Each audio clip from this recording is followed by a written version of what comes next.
Hi everyone, I will show you how to block someone on Facebook. First of all, open your Facebook app, then tap the three lines on the top right and go to your profile, and you need to tap to your about and scroll down. Now open the Facebook user account and you need to tap the three dots right here. Now tap the block button and again tap the block. Now this user will be blocked on your Facebook. If there is a problem with this video, so ask in the comment.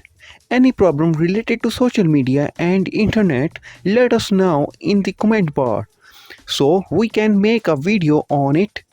Please like this video and press the bell icon for any update.